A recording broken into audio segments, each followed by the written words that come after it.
All right, guys, what's going on? Welcome back to the Everything College Football Podcast. Today, me and Nick here will be doing our preview and prediction for the 2025 Michigan Wolverines.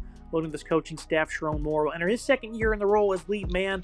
He'll be suspended for weeks 3 and 4, self-imposed violations there.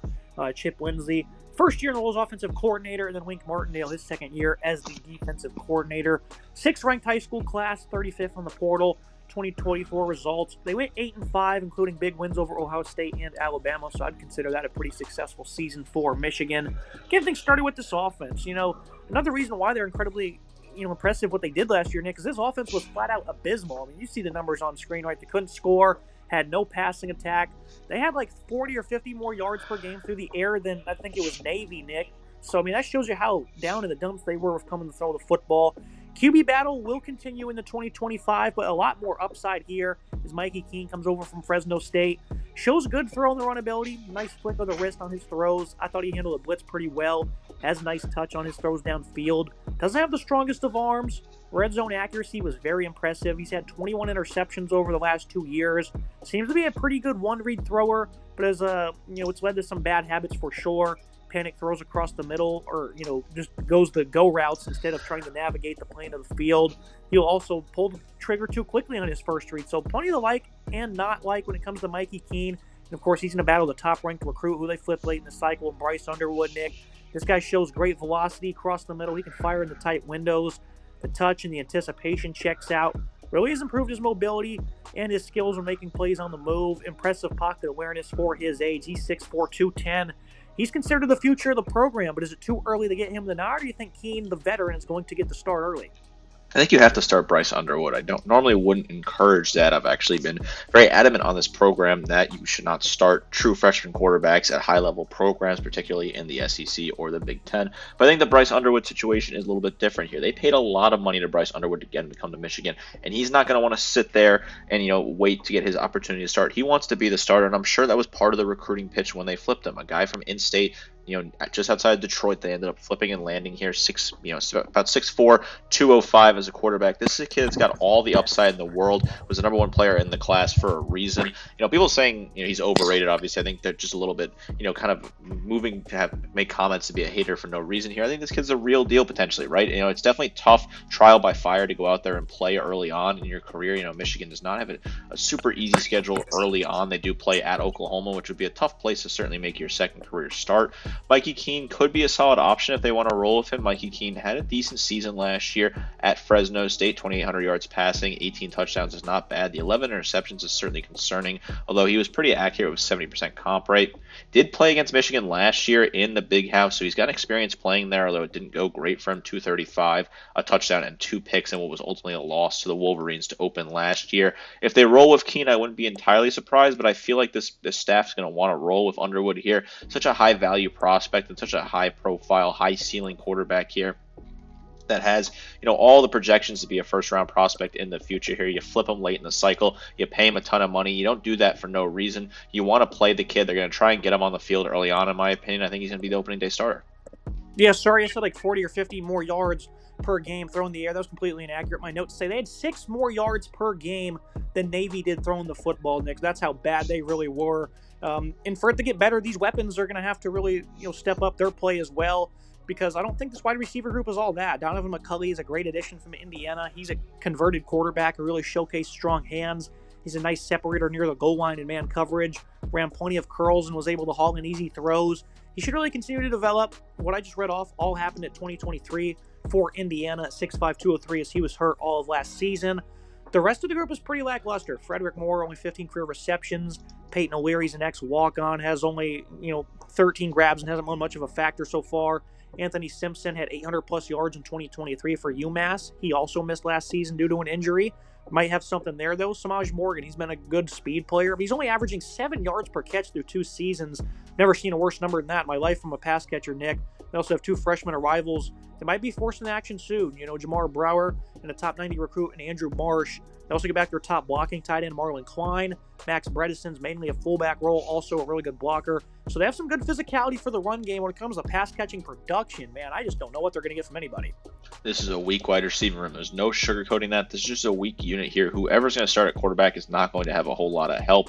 If you're comparing your passing attack to that of Navy, and Navy being a very close comp, that's concerning. I think if you're a Michigan fan, you have to be concerned about that because that's just not a comp you want to see. Morgan's got to find a way to be better, right? He's just got to be a better receiver for this team. 140 yards receiving last year, 1 touchdown, 5.1 yards per reception. That's like a rushing, number there. I mean, the running back for this team, that's like a similar number you would see out of a running back for this team. 5.1 yards for grab is just not good enough. Frederick Moore was better for this team at times, 128 yards receiving, 11.6, and 1 score for him, while O'Leary showed some flashes as a former walk-on, 100 yards receiving for him, and 1 score this past season. I think Klein could be a decent tight end for this team, 108 yards total for him, although he's more of a blocking asset, but you could see him potentially be involved in this passing attack as the season goes on. The 2 adds, they were not bad in 2023, but they just didn't play last year, so the jury is still out on McCulley and Simpson here. McCulley, I think, has the higher upside, about 6'5", 200 pounds. He had 6 touchdowns in 650 yards in 2023. Not terrible production,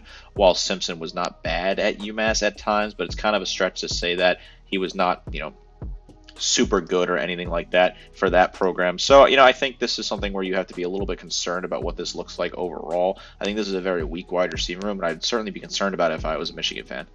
Now you look at this rushing attack. They were very important in a lot of their key wins, 157 yards per game. Just mainly the physicality really checked out for them. You've seen that against Ohio State, Alabama. The rushing totals weren't good, but they were able to certainly bring that presence that we typically see from them to the table. Then, of course, they were able to close out the game against USC, had some big plays in that one. But for the most part, this run game wasn't really much of a big play unit, Nick. I mean, they barely topped 200 yards. I mean, only twice in conference play. And then against Texas, they got stonewalled in that one against an elite defense. But they still did their job, I guess, for the most part, right? Just be physical and convert these short down and distances.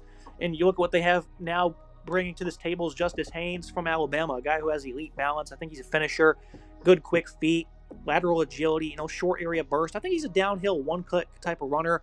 Only 2 games of 50-plus yards this past season, though. His production isn't exactly ideal up until this point.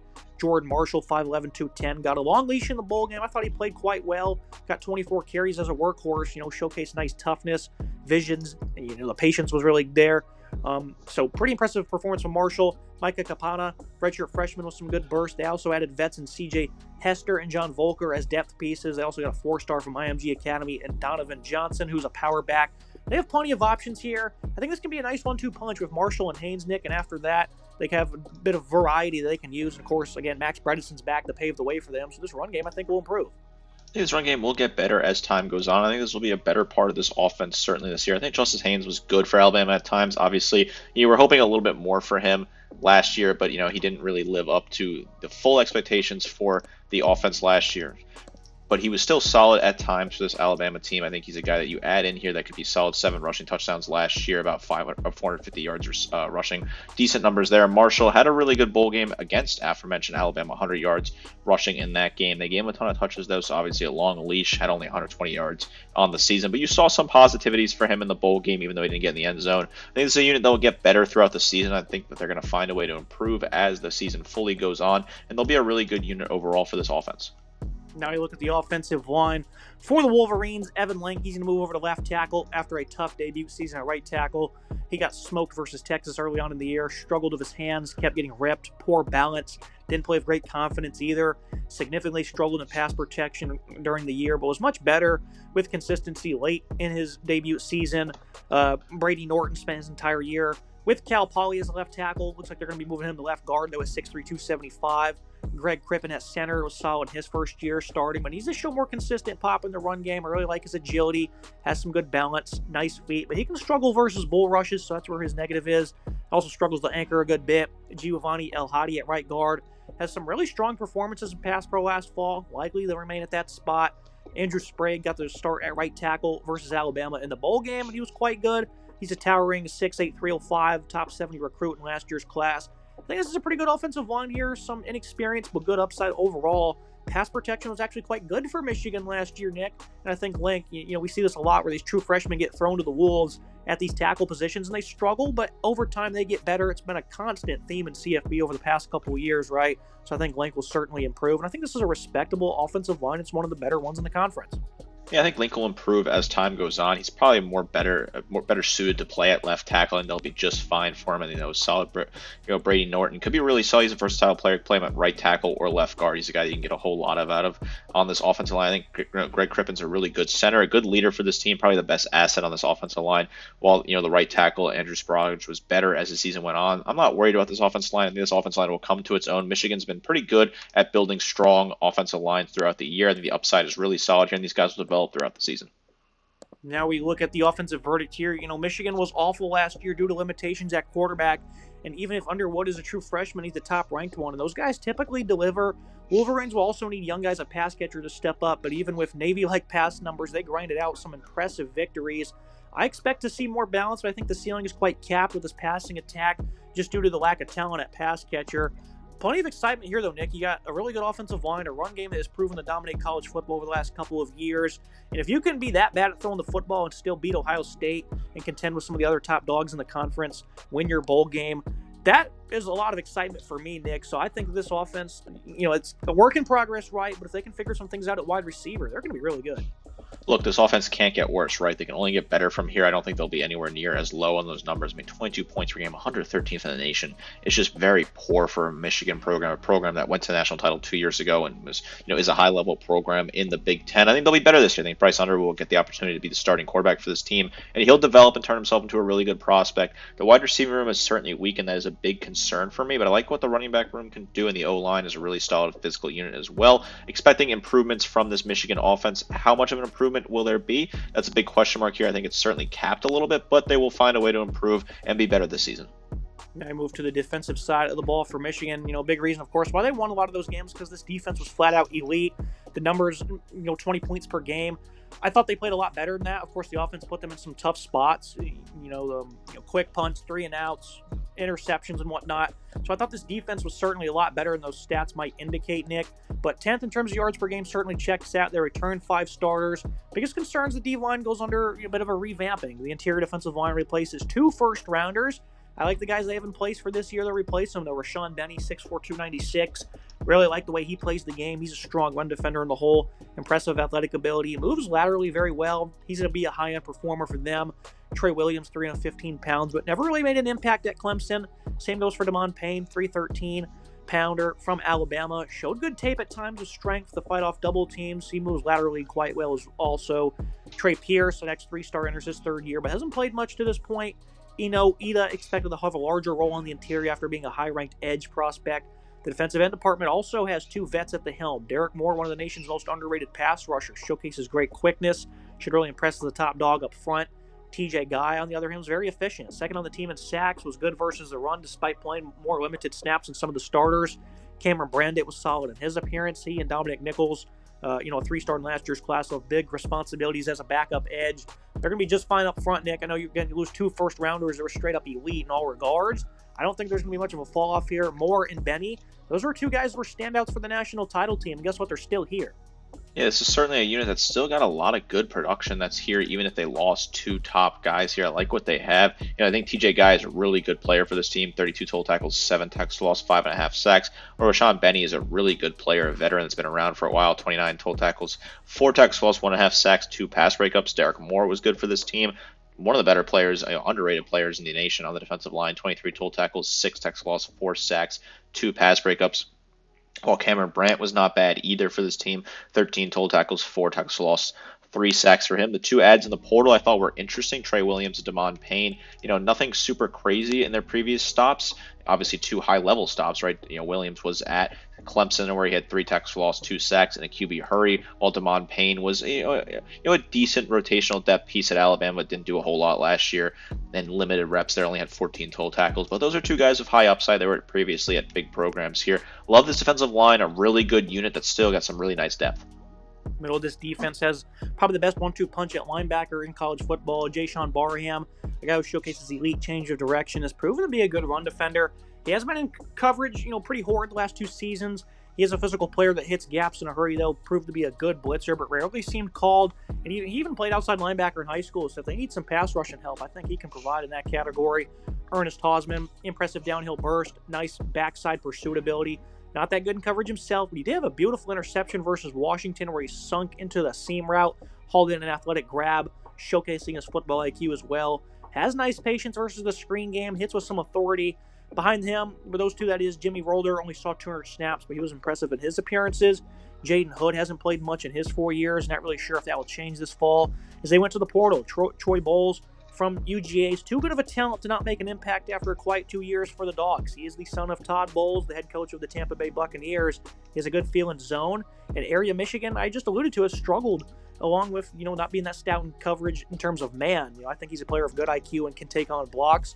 So this is some excitement here, Nick. They got a great 1-2 punch.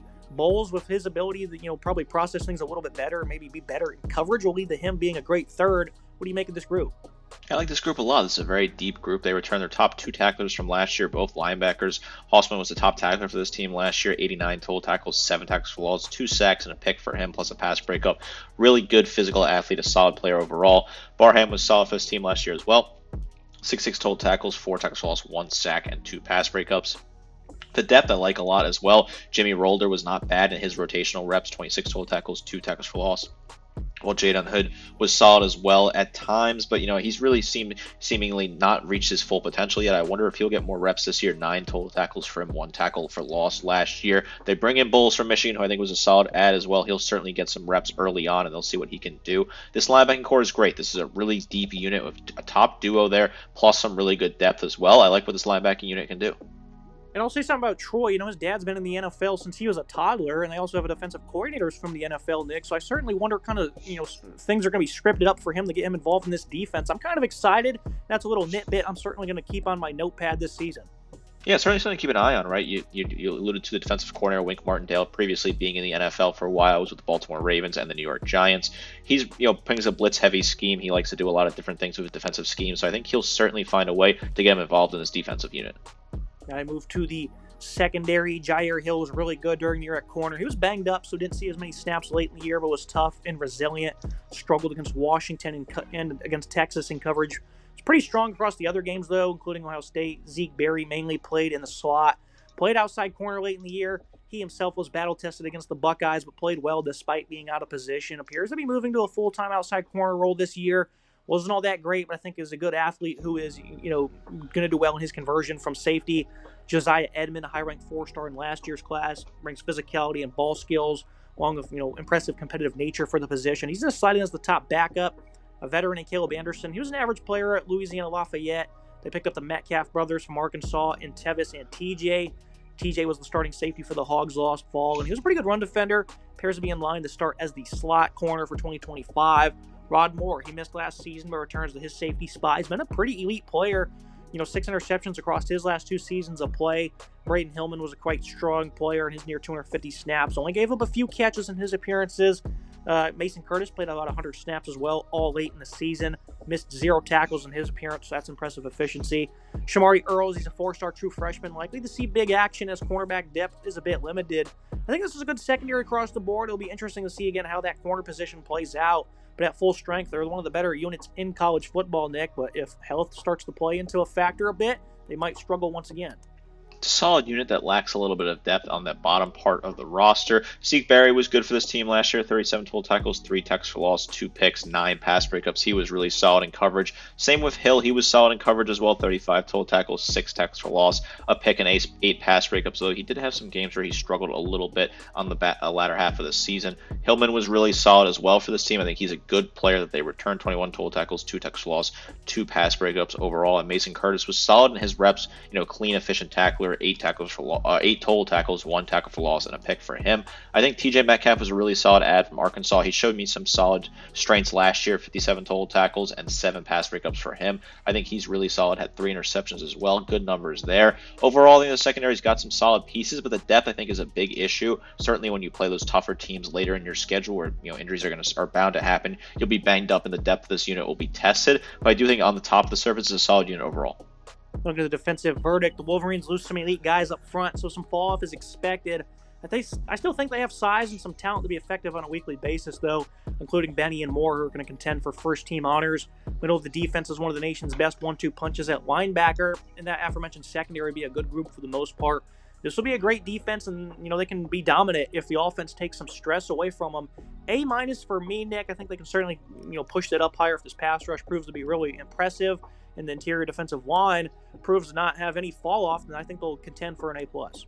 I think it certainly can be an A plus unit right now. I think A minus is fair. I'm leaning B plus A minus right now. They were good last year. They lose a lot of top talent though, obviously with Grant, Graham, and Johnson. But I think they return enough talent here to be solid. I think some of the portal ads were not bad, including Bowles and Metcalf, who I think could be two impact guys for this unit. I like the coaching here as well. This is a very strong defensive unit. I think they'll have a good season. Now I move to the schedule and the prediction for Michigan. The Wolverines have a quite manageable schedule, and the ceiling for this team certainly seems high as the offense was horrid, and they still managed to have a great season for what it could have been. Defense is going to do its thing, and if the offense can play better than my B-minus grade indicates, this team will probably make the college football playoff, Nick, as they have Ohio State's number. And what makes you think they aren't going to beat them again? I picked them to lose. I'm not going to sit here and try and convince you, Nick. That's a very winnable game. Modest prediction here. Nonetheless, for me, don't be stunned if they do damage. They can absolutely make the playoff because, like you said, the offense really can't get any worse, right? At Oklahoma week 2, that's a very interesting game. And then you have Nebraska at USC that have his losses as well, and losing Ohio State in the season finale. Every game I picked them to lose, though, is quite winnable, Nick. I'd say week 2 is probably the game that I'm convinced they're going to lose the most early on in the season, trying to figure things out against that Venables defense. In conference, though, they can run the table. I mean, when you look at the schedule, it's really not that bad at all. And, they've beaten Ohio State multiple years in a row. They get them in Ann Arbor again.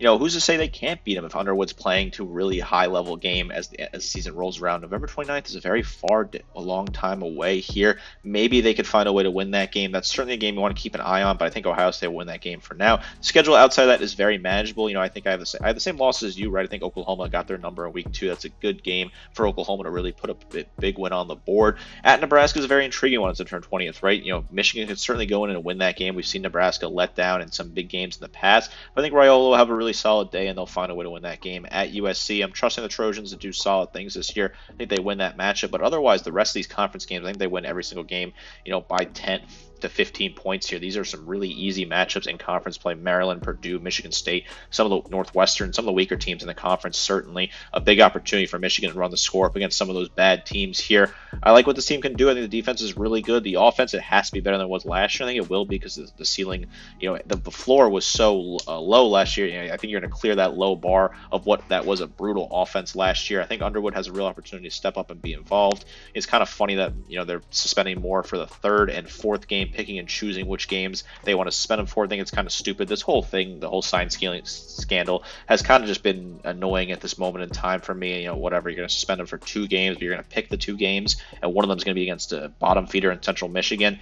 Yeah, okay, whatever. At this point, who cares? If you really wanted to, you should have done the 1st and 3rd game, where you could have done New Mexico and Central Michigan. If we're just going to pick and choose for no reason here at this moment in time, I like the defense. I trust the coaching of Wink Martindale. I really do admire him. I think he's a really good defensive coordinator. The defensive unit should still be very strong, and that's why they'll win a lot of these games later down the stretch to put up an 8-win season. Another solid season for the Michigan Wolverines. I'm sure they'll win a bowl game as well. They seem to have the energy to win those bowl games after beating Alabama last year. I like what the outlook is for Michigan long term, and I think short term it's not bad either. This team's an 8-win team right now. If they're sitting on only 1 or 2 loss post October 18th against Washington, there's also going to be a tough game for them. That's the easiest 4-game stretch, Nick, going into a rivalry game of anyone probably in the country. And again, if they're at 1 or 2 losses, man, I think they're probably going to beat Ohio State because that means playoff is a legit opportunity for them. And, there's always a lot on the line, but I wouldn't be running it past you at all that this team, if they only have 1 or 2 losses going into that stretch, Nick, they're going to make the CFP, quite frankly.